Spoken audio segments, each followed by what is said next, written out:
Oke guys, thank you. Assalamualaikum warahmatullahi wabarakatuh. Oke, kembali lagi di channel ini.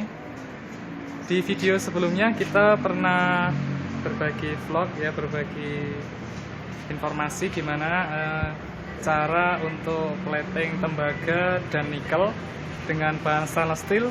Dan hari ini kita akan coba untuk electroplating, kita praktik menggunakan bahan baja karbon. Jadi baja karbon yang dilapisi dengan nikel. Nah, di video sebelumnya banyak yang nanya kalau penjelasan di prosesnya ini agak kurang detail, jadi kurang lengkap. Jadi hari ini akan aku coba jelasin untuk step-stepnya biar lebih detail. Nanti silahkan kalian yang masih kurang jelas mungkin bisa kasih masukan. Oke, langsung aja ini kita mulai ya. Oke guys, dan hal pertama yang kita lakukan sebelum kita melakukan electroplating adalah kita melakukan perhitungan terlebih dahulu.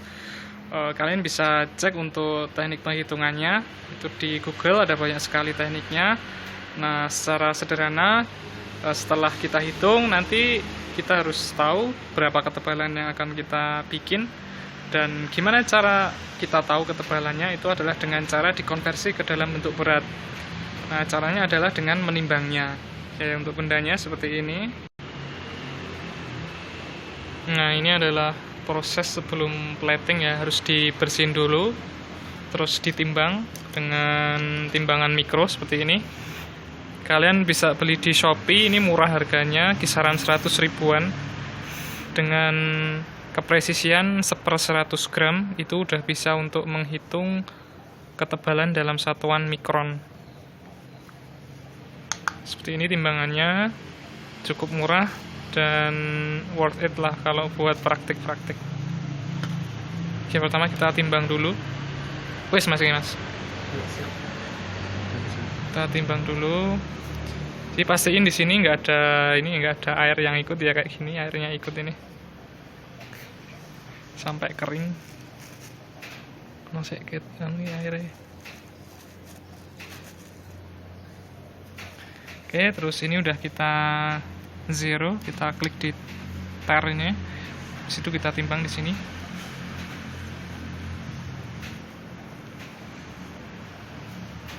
Ini untuk beratnya 43,95. Nah, ini harus dicatat ya ini. Ini harus dicatat karena ini nanti adalah untuk berat awalnya, dan ketika kita udah menghitung ketebalan yang akan kita mau itu bertambahnya berapa, nanti harus sesuai setelah di electroplating beratnya adalah berat yang udah ditambahkan dengan konversi ketebalan tersebut.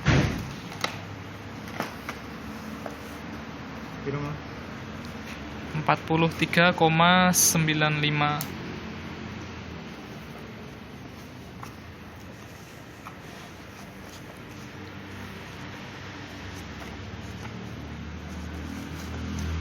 Oke, dan ini satu-satu harus ditimbang, dan silahkan kalian beri kayak packaging gitu biar nanti nggak ketukar satu dengan yang lain.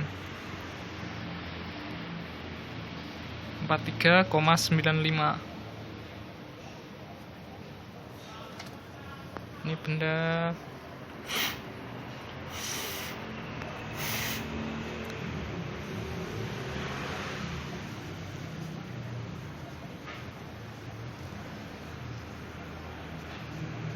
ini tadi yang udah masuk ini ya mas ya, masuk pickling ya. Oke, ini untuk yang masuk pickling. Jadi karena berat awal tiap benda itu beda-beda, maka harus dicatat untuk berat awalnya biar nanti hasilnya lebih presisi.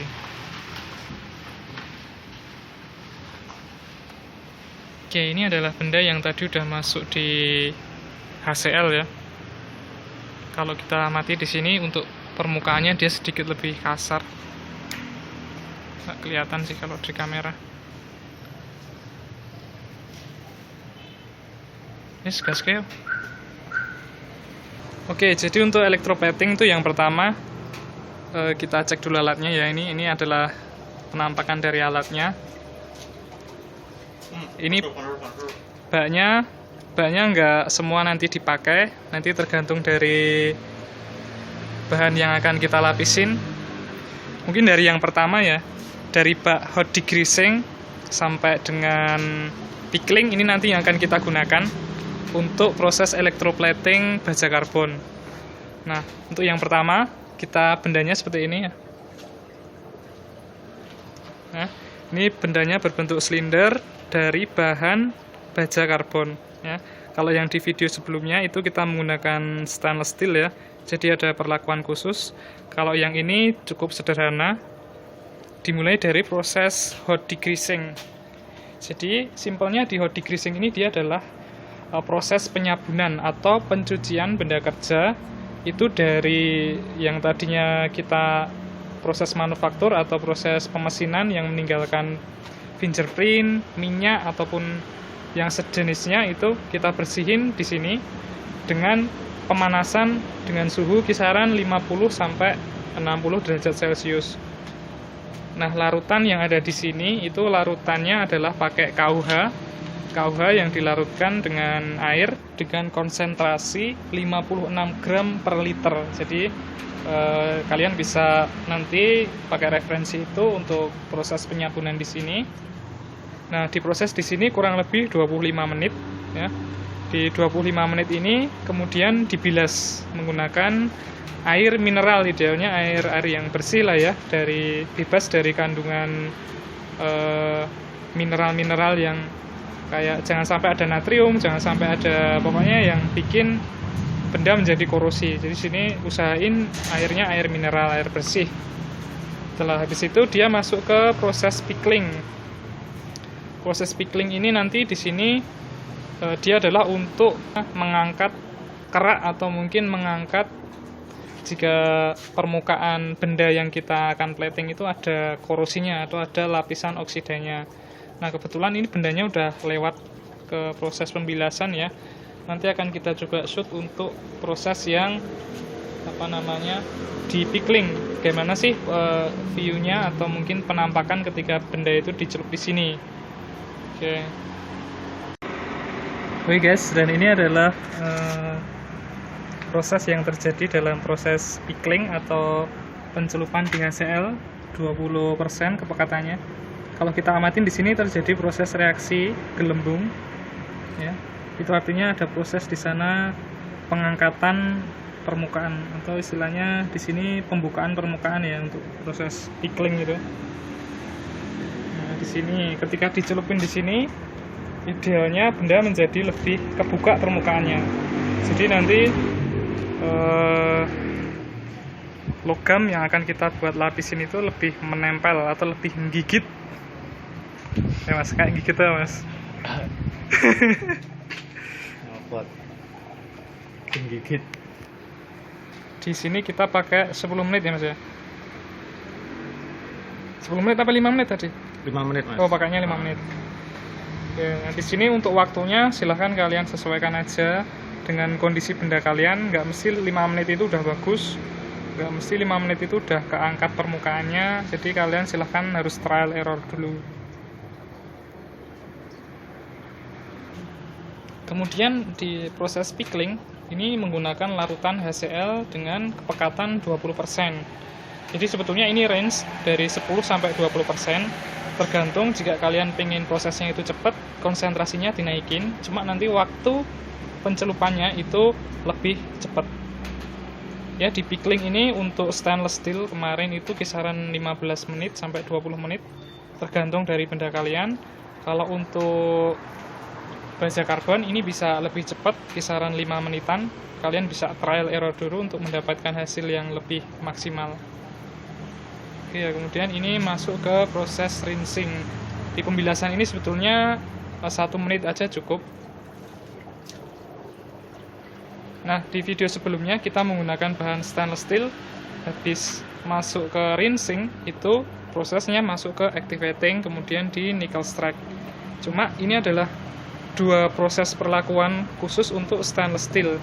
Jadi untuk baja karbon ini kita bisa langsung lompat dari proses ini langsung ke nikel kilapnya. Oke, nanti akan kita lihat gimana prosesnya. Untuk pengukuran arus gimana mas ini mas?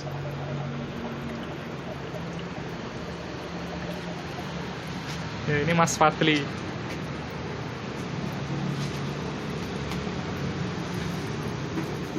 Nah, untuk pengukuran arus ini di rectifier yang kita gunakan ini adalah auto current. Jadi kita menggunakan menyeting voltase untuk dengan secara otomatis arusnya akan mengalir. Ya, jadi idealnya untuk di sini sebetulnya arusnya harus bisa ada tuas pengaturnya agar kita bisa lebih fleksibel untuk menentukan ketebalannya. Cuma di sini memang keterbatasannya adalah alatnya arus otomatis. Jadi nanti kita setting voltasenya berapa, nanti arusnya secara otomatis ngalir. Nah, untuk membaca, karena ini skalanya itu dari 0 sampai 20 itu nggak ada skala kecilnya, maka kita butuh namanya tang meter. Tang meter ini fungsinya adalah untuk mengetahui nanti berapa arus sebetulnya yang mengalir. Dan kita bisa sesuaikan arusnya dengan cara nanti menyeting voltasenya. Oke. Suhunya belum ya Mas ya? Suhunya sudah. Di nikel kilap itu idealnya kemarin kita makainya 55 derajat Celcius. Jadi cukup tinggi untuk mendapatkan hasil yang maksimal. Kalau di tembaga itu kisaran 40 sampai 50 itu udah bisa mengkilap, udah bisa bagus. Nah, kita nggak pakai ini. Gimana cara gunain tang meter? Oke. Pertama kita set dulu ini di sini. Masukin ke ini untuk di bawah 40 ampere kita bisa nunjuk di 40 ampere. Kalau arusnya lebih dari 40 sampai 400 kita bisa diarahin ke sini. Nah, dan di sini adalah angka yang menunjukkan arus yang mengalir di ruangan ini. Ini ada instalasi listriknya ya. Jadi di ruangan ini ada arus mengalir dengan cara kita set 0 dulu di 0. Oke. Kemudian nanti bisa kita, nah ini udah ada DC-nya ya, modenya. Kita mau AC atau DC. Untuk electroplating kita menggunakan arus DC ya. Jadi kita set DC, kemudian kita zerokan di sini biar 0. Kemudian nanti setelah itu di-on-kan, kita taruh aja ini tangnya di sini dan akan terbaca nanti di sini kenaikan arusnya. Arus yang mengalir itu berapa. Tapi ini dia masih belum ngalir karena belum di-on-kan nih. Oke, kita tunggu sampai suhunya 55. Oke, udah mendekati. Dan di sini adalah untuk kenampakan dari bak plating, bak nickel plating. Ada beberapa komponen di sini kalau bisa kita amatin ya. Yang pertama tentu di sini adalah bar untuk menghubungkan antara jumper dengan elektroda nantinya. Nah, di kanan kiri ini ada elektroda anoda ya. Anoda di sini kita letakkan untuk nikel batangannya, dia ada di kanan kiri. Ini idealnya untuk yang sini dengan sini itu nyambung. Cuma karena rekomendasi untuk luas permukaan dari elektroda yang tercelup dengan katoda itu harus 1:1, maka ini kita bikin per bagian aja, per sisi. Jadi nanti setengah waktunya harus dipindah ke sini. Oke, itu nanti silahkan kalian bisa sesuaikan sendiri ya. Kemudian untuk komponen yang kedua ada heater keramik di sini ya. Kita lihat ini adalah heater keramik. Tidak disaranin kalian untuk menggunakan heater logam karena di sini larutannya adalah asam. Jadi logam kalian nanti korosi dan konslet. Jadi usahain pakainya heater dari keramik. Oke, kemudian ini adalah termometer pantau. Usahain kalian menggunakan suhu yang optimum. Udah beres ya Mas ya? Sudah, waktunya sudah mencapai. Udah 5 menit. 5 menit. Langsung kita bilas. Dari bak pickling. Ya, dari bak pickling ke bilas ke rinsing ya.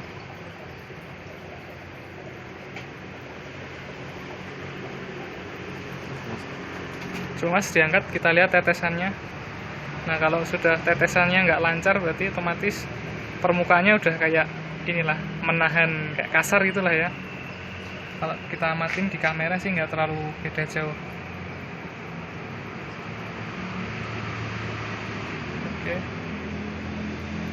Oke, ini suhunya udah cukup lah, 53.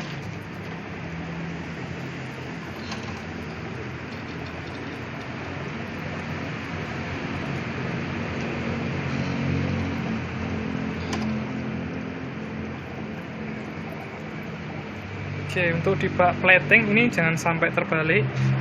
Kabel warna hitam atau katup negatif dihubungkan dengan benda kerja, karena ini nanti jadi katodanya. Kalau yang ini nanti anodanya. Kalau kalian kebalik, nanti akan terjadi proses nggak plating tapi bongkar. Oke. Kita setting dulu bendanya biar lebih proper.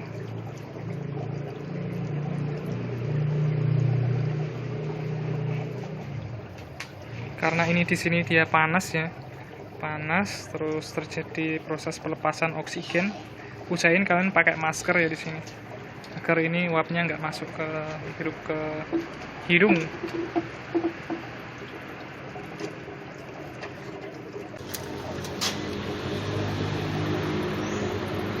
Oke, ini untuk tombolnya, dan untuk tang meternya kita standby di sana. Oke, untuk zero setnya udah 0, ya. Langsung aja kita on kan di sini. Oke, untuk voltasenya udah naik ya. Dan arusnya belum ngalir. Itu artinya kita harus geser ini. Kita putar lagi sampai kelihatan.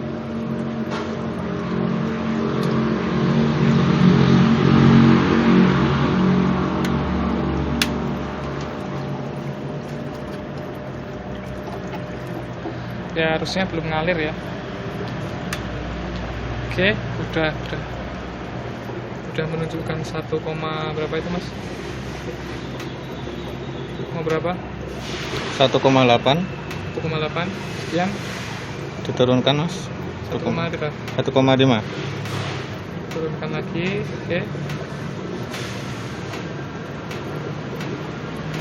Oke, turun kecil lagi. Oh. Segini ya kira-kira.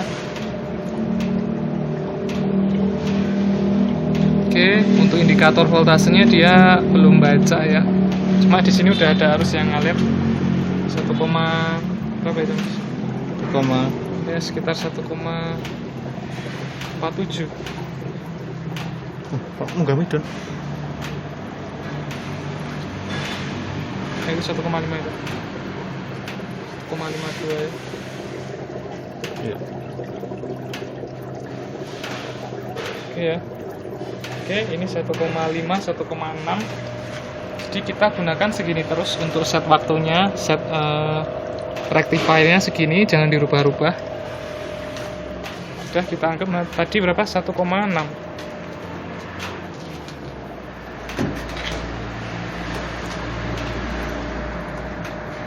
Oke, dengan settingan arus 1,6 ampere, ini ketebalan target yang mau kita cari berapa itu? 6 menit itu 10 mikron itu berapa menit mas tadi hitungannya? 10 mikron 7 menit. 7 menit ya, 10 mikron 7 menit. Oke, nanti kalian harus hitung dulu kalau mau plating ya. Jadi nanti kalau 7 menit itu adalah harusnya kanan kiri, maka itu 7 menit per 2 harus dipindah ke sini ya, biar nanti sisi yang lain juga ikut ke plating. Kalau prosesnya seperti ini, yang dapat plating dominasi di sisi yang sebelah sini. Nah, sisi yang sebelah sini kemungkinan sedikit atau tipis, jadi ini harus dipindah ke sini untuk setengah waktu totalnya.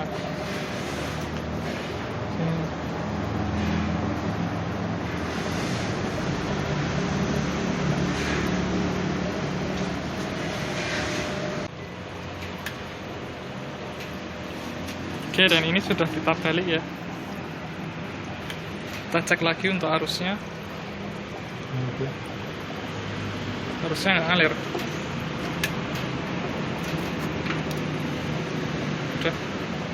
Udah. Jadi kalian harus pastiin sebetulnya di sini harus bersih ya, biar nanti benar-benar arusnya itu mengalir, jadi tidak terhalangi oleh ini korosi yang terjadi di tembaga ini. Sebelum kalian plating, ini bersihin dulu sampai kuningannya kelihatan. Oke, untuk waktunya udah hampir mendekati. Oke, setelah waktu udah tepat ya, kita matiin net dan kita bilas. Coba kita matiin dulu hasilnya, Mas. Oke, itu hasilnya ya, kelihatan beda banget ya, bagus ya hasilnya. Oke, seperti ini hasilnya, tidak ada defect, tidak ada burn off, nggak gosong ya, berarti cukup bagus elektroplatingnya. Habis ini langsung kita bilas. Bilasnya simple aja.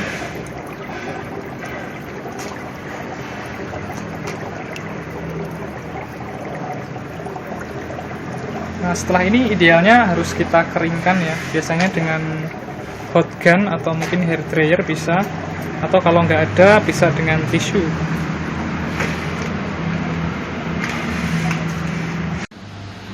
Oke, dan ini kita lihat ya perbedaan dari sebelum dan sesudah di elektroplating.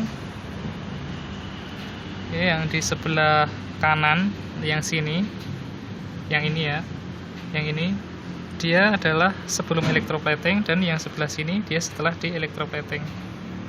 Ya, nampak beda banget ya hasilnya.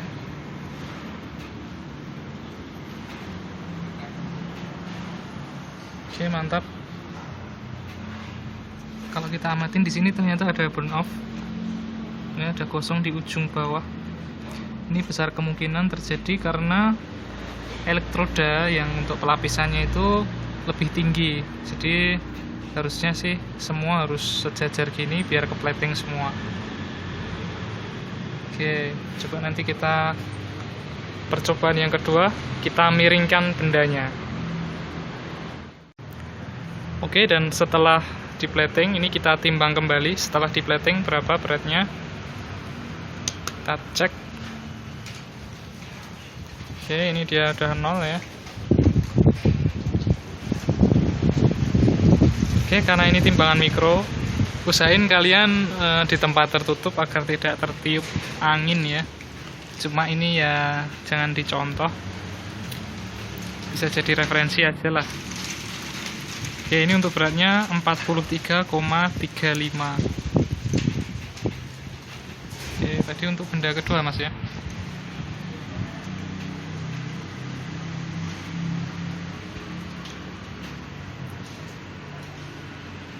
(43,39).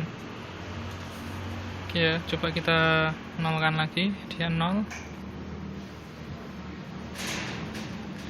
32, kita coba lagi 0. 32 Mas, 32. Oke, mungkin tadi ketiup angin. Oke, setelah itu kita lihat nih pertambahannya berapa. Ini pertambahannya. Untuk pertambahan beratnya itu kita hitung.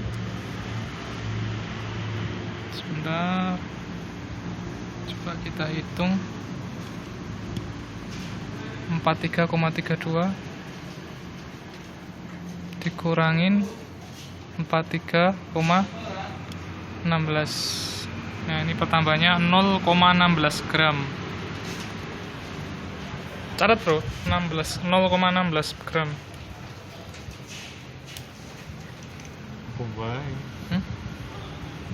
Kenapa catat sih? 0,16 gram.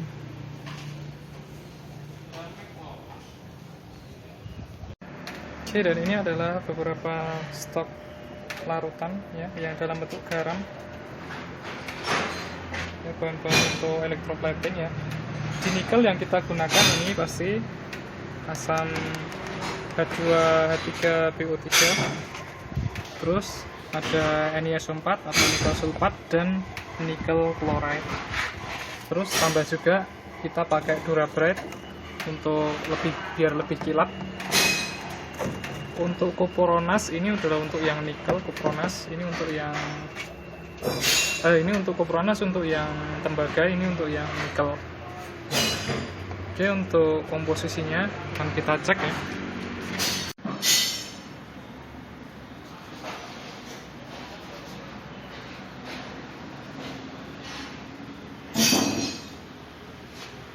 Dan ini untuk larutannya ya. Untuk NiSO4 ya, NiSO4 6H2O ini adalah bentuk garam ya. Untuk bentuk garam ini adalah untuk takarannya ya. Untuk takarannya 225 sampai 400, ini satuannya gram per liter. Untuk nikel kloridnya atau NiCl2 nya ini sekitar 30 sampai 60 gram per liter. Kemudian untuk H3PO3 nya ini 30 sampai 45 gram per liter. Nah, range ini enggak pasti ya, enggak harus tetap harus 30, harus 225. Ini bisa kita trial error dulu, mulai dari yang kecil, kemudian kalau enggak sesuai, kurang maksimal, kita tambahin lagi. Oke, untuk suhunya ini 40 sampai 65. Di sana tadi kita pakainya 55 derajat Celcius. Oke ya. Oke, jadi pakainya ini nanti yang kolam ini. Nah, kalian bisa download ini di Nickel Handbook di Google banyak.